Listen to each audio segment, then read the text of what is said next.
Shalom mes bien-aimés, shalom. Je me présente au nom de Guillama Géry, de l'église Les Assemblées de Dieu du Congo, l'église locale Temple de Jérusalem, là où se trouve notre papa, le révérend apôtre Vakam Ndongala. Je suis son fils, le pasteur Géry, qui dirige le département de mission et évangélisation. Pour ce temps précis, Dieu m'a mis au cœur de partager avec vous les enfants de Dieu un thème très important car nous sommes en train de traverser un moment très difficile où le monde est en train de nous présenter des choses qui ne confessent même pas la gloire de l'Éternel. Et Dieu m'a mis au cœur de partager avec vous un thème très important qui est intitulé « Que ta lumière poindra comme l'aurore ». Il est temps que chacun de nous puisse se réfléchir, car la Bible déclare que nous sommes la lumière. Je le suis, tu es la lumière. Et cette lumière doit luire dans le ténèbre. C'est pour cela que pour ce temps précis, il fallait que notre lumière poindra comme l'aurore. Et nous pouvons trouver cela dans le livre d'Ésaïe au chapitre 58. Nous allons lire le verset 7 jusqu'au 8e verset. La Bible dit: et c'est là le jeûne auquel je prends plaisir. Un jour où l'homme s'humilie son âme, courber la tête comme un joug et se coucher sur le sac et le cendre. Et cela, ce que tu appelleras un jeûne, un jour agréable à l'Éternel. Voici le jeûne auquel je prends plaisir. Détache les chaînes de la méchanceté, dénoue les liens de la servitude, renvoie libre les opprimés.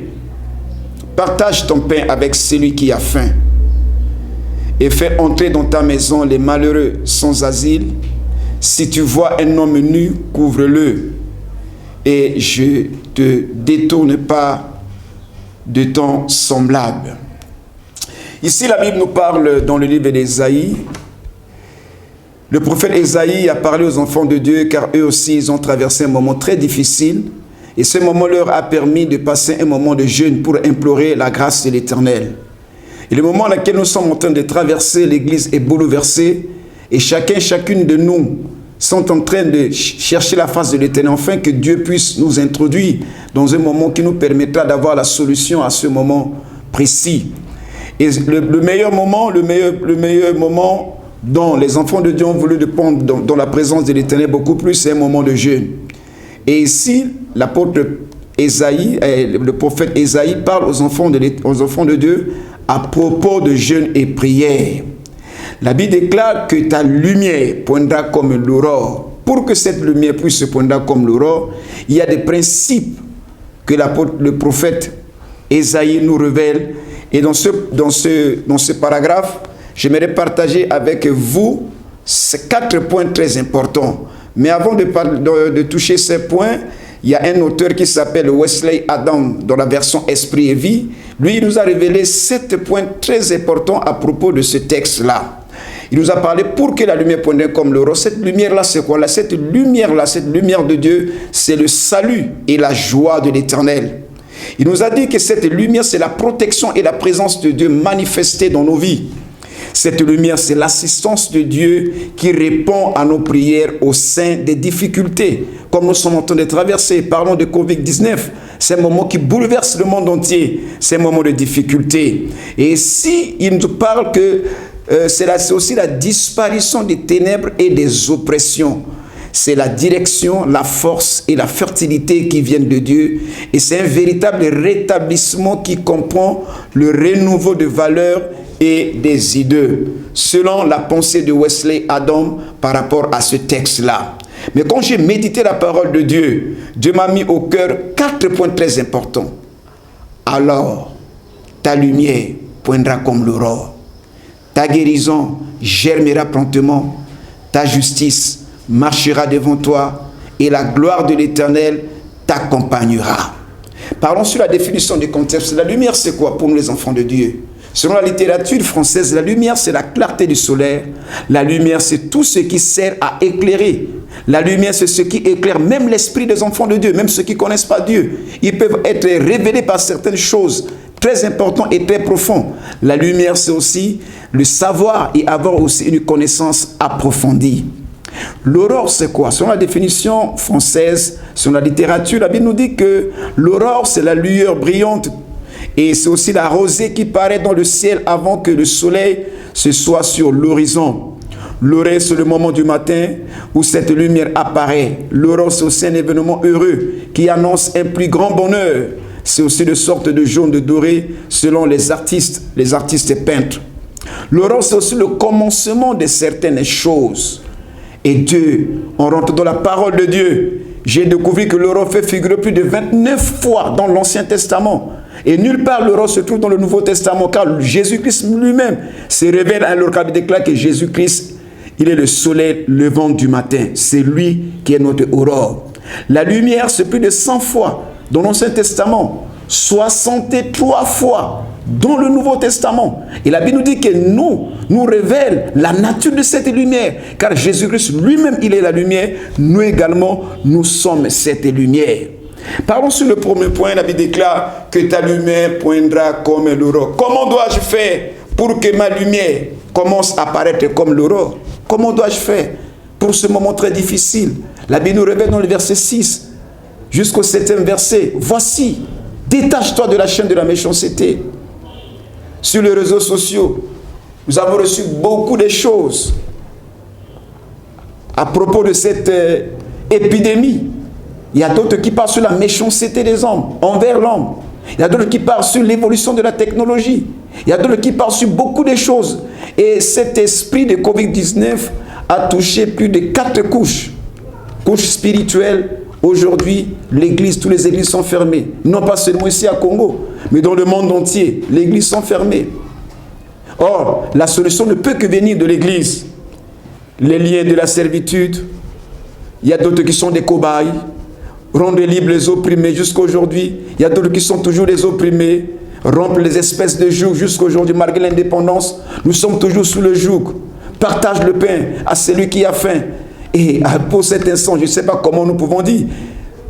Je ne sais pas comment nous pouvons dire. Est-ce que réellement, nous partageons nos pains à ceux qui sont affamés? Fais entrer dans ta maison les malheureux sans asile. Si tu vois un homme nu, couvre-le. Et tu ne détournes pas de ton semblable. Ne se détournez pas de ton semblable. Selon la pensée d'Ésaïe, nous ramène de l'église d'aujourd'hui, selon Jean chapitre 3, verset 10, je l'avais déclaré que celui qui croit en lui n'est point jugé, mais celui qui ne croit pas est déjà jugé parce qu'il n'a pas cru au nom du Fils unique de Jésus-Christ de Nazareth. Et ce jugement, c'est que la lumière étant venue dans le monde a préféré le ténèbre à la lumière, parce que leurs œuvres étaient mauvaises, car quiconque fait le mal est la lumière et ne vient point à la lumière, de peur que ses œuvres ne soient dévoilées. Mais celui qui agit selon la vérité vient de la lumière, afin que ses œuvres soient manifestées parce qu'elles sont faites en Dieu. Voilà. La Bible déclare que celui qui est en Christ, il n'est pas jugé. Mais celui qui n'est pas en Christ, celui-là est jugé. Malgré ce moment difficile, à laquelle le monde entier est bouleversé, la Bible, voilà l'opportunité. Celui qui est en Christ, mes bien-aimés dans la foi, là où tu te trouves, si tu as Jésus-Christ en toi, crois-moi, la lumière de l'Éternel poindra sur ta maison. La lumière de l'Éternel poindra sur ta famille. Comme cela a été fait en Égypte, la Bible déclare qu'au camp des Égyptiens, il y avait les ténèbres partout, mais à Goshen, la lumière de l'Éternel s'est levée. Gloire à Dieu. Parce que ceux qui ont Jésus-Christ de Nazareth, je crois et j'ai cette conviction que la lumière de l'Éternel s'élèvera dans leur famille. Il est aussi écrit dans Matthieu chapitre 4, verset 4 jusqu'au 16e verset. Vous êtes la lumière du monde. Mes bien-aimés dans la foi, nous sommes la lumière du monde. Quel que soit ce que nous sommes en train de vivre, nous devons croire que nous sommes la lumière. Les ténèbres ne va jamais éteindre cette lumière, car Jésus-Christ, c'est lui qui est le véritable lumière. Là où tu te trouves, crois-moi ce matin, que Jésus-Christ va s'élever dans ta vie. Il va s'élever dans tes projets. Il s'élèvera encore beaucoup plus dans tout ce que tu entreprendras. Parce que la Bible déclare que nous sommes la lumière du monde. Covid-19 ne va jamais éteindre cette lumière. Il est dit dans la parole de Dieu, une ville située sur une haute montagne ne peut pas être cachée. Et on n'allume pas la lumière, une lampe pour la mettre sous le boisseau, mais on la met sur le chandelier. Et elle éclaire tous ceux qui sont dans sa maison. Gloire à Dieu. Aujourd'hui, nous sommes enfermés dans notre maison. Il y a beaucoup qui disent, bon, moi je ne peux pas rester à la maison parce que c'est fatigant. Mais la Bible déclare que cette lumière doit être sur le chandelier.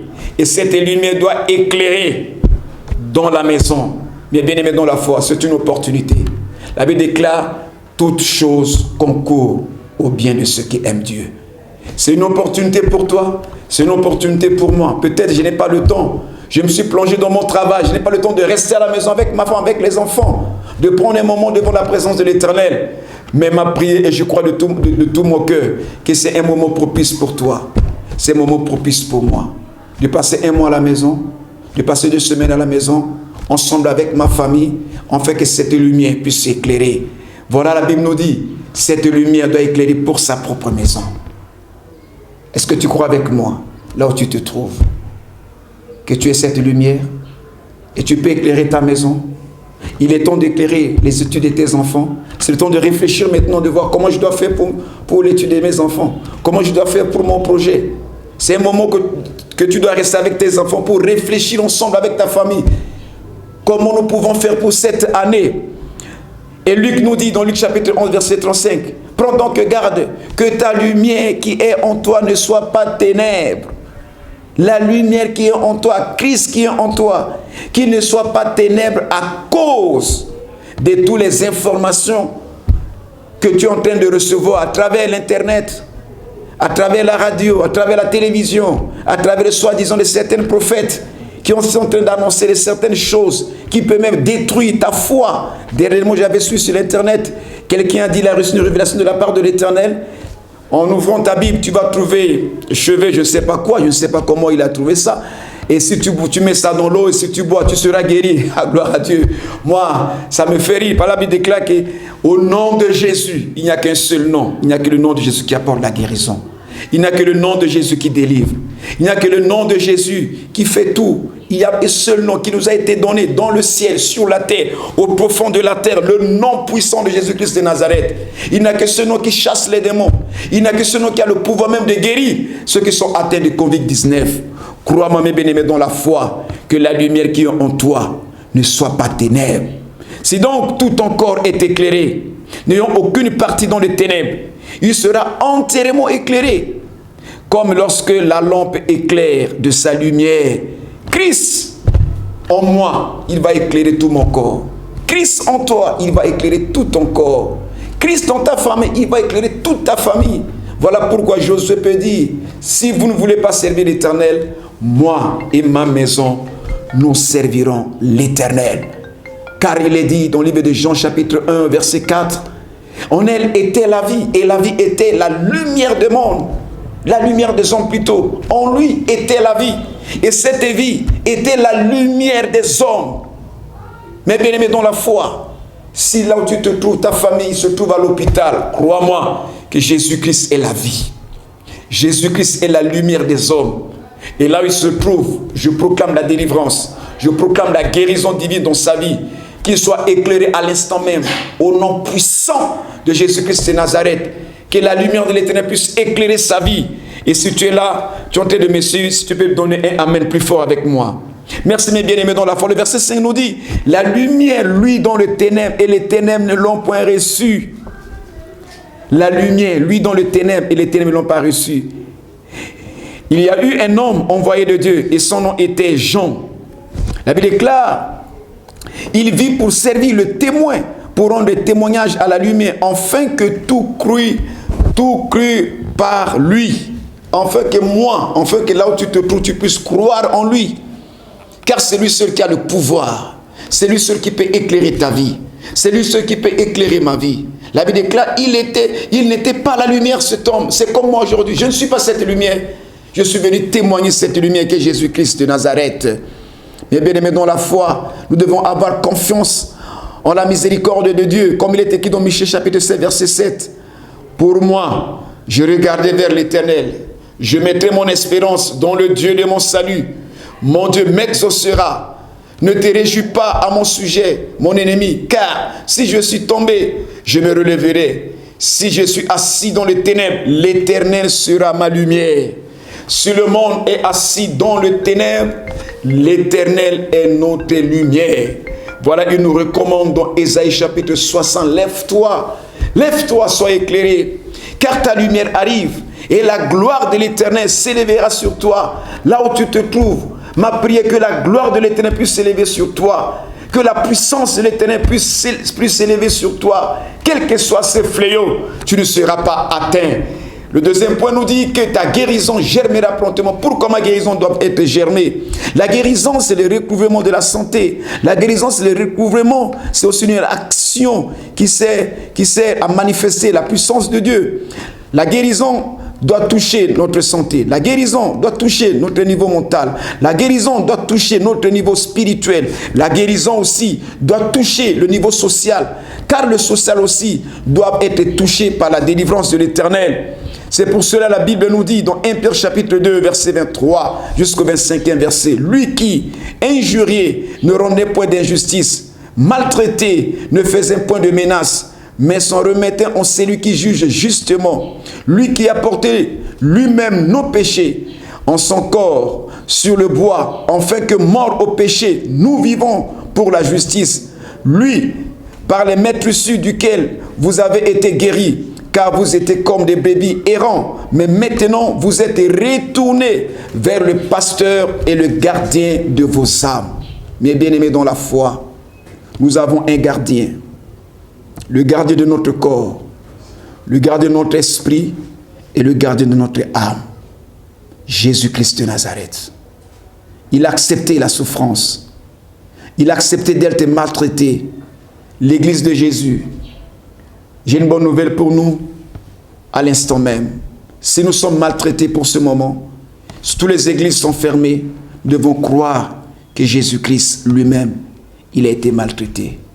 C'est lui qui est le juste juge. C'est lui qui a accepté de donner sa vie pour vous et moi. La Bible déclare maintenant à l'instant même. Maintenant, mes bien-aimés dans la foi, c'est le véritable pasteur de l'Église universelle. C'est lui le gardien de notre âme. Là où tu te trouves, bannis la peur. Là où tu te trouves, ne crains pas, car Jésus-Christ est le gardien de notre âme. Que l'Éternel vous bénisse.